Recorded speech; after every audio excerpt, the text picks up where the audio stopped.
Robert Mardini. Robert's the International Committee of the Red Cross Director-General and is very welcome to the programme. Can you tell us first the effects of the current wheat and fertiliser export crisis we see so many times, the headlines of which? What are the regions affected most and how are they dealing with the crisis?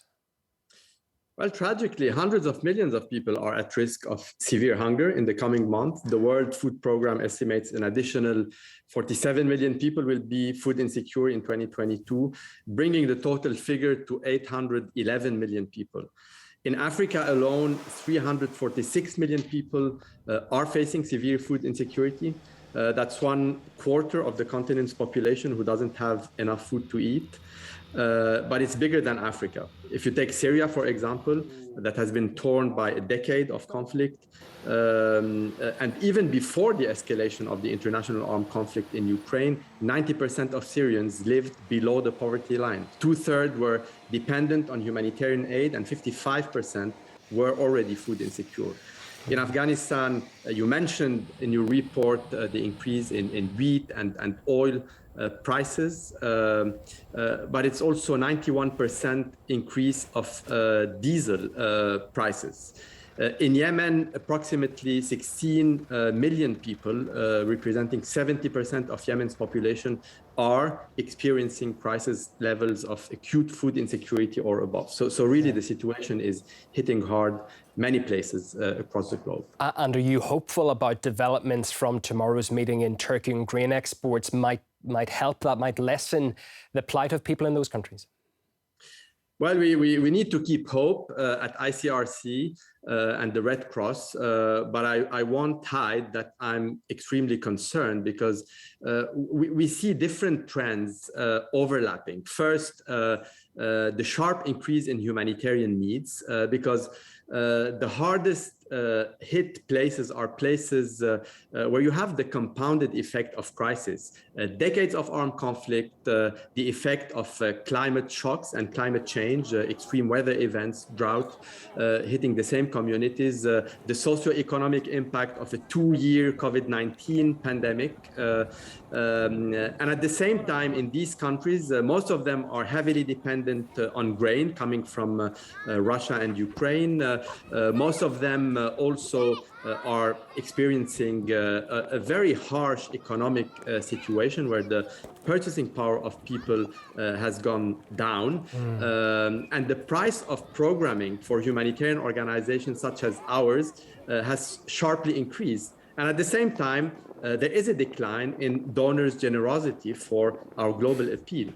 There has been outpouring of solidarity for our work in Ukraine, but at the same time, we see a decline of humanitarian funding elsewhere. Yeah, on that issue, military help, lethal aid to Ukraine has been significantly bigger than humanitarian donations to developing countries, from developing countries. Are you surprised by that, or is that to be expected? Or indeed, what does it tell us about Western politicians' priorities right now? Well, you will accept that I will not speak to military aid, sure.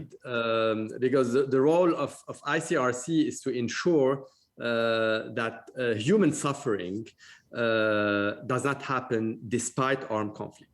But what we have seen for humanitarian funding is really striking. We have seen this outpouring of generosity in Ukraine and a decline of humanitarian support elsewhere. The ICRC, together with our partners in the Red Cross and Red Crescent movement, we have really increased food assistance and cash support for areas with functioning markets. But in many places, there are unfortunately no functioning markets. So we work to strengthen the resilience of these families through agricultural support, seeds, tools, livestock. And this way, we help them absorb, to a certain extent, I would say, these recurrent shocks. My point is, and I completely understand your political view, but have Western nations in general that can help, have they done their best? Have they done enough to protect vulnerable populations of Africa and, as you say, other areas, the Middle East and beyond, against what's happening?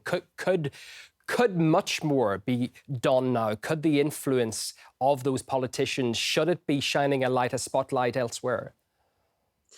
Well, I think most of our donors are acutely aware of the challenges globally in Africa, in the Middle East region, in places like Afghanistan, and they are trying hard to safeguard some of the funding for these regions.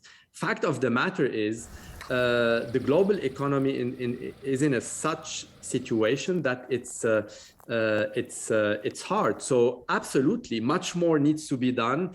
And first, to be quite frank, what the ICRC expect is more political leadership to end conflict in the first place, because as long as conflict are happening and are driving humanitarian needs up, we are only addressing the symptoms of the problem. And the right way to do it is to have political leadership to end conflict in the first place. The UN Security Council, this is the job of the UN Security Council. And of course, in the meantime, the ICRC and other humanitarian organizations are ready to step up the support. And this is what we're doing. Well, thank you for coming on the programme and giving us a sense of what is going on. Robert Mardini, Red Cross Director-General, live on RT.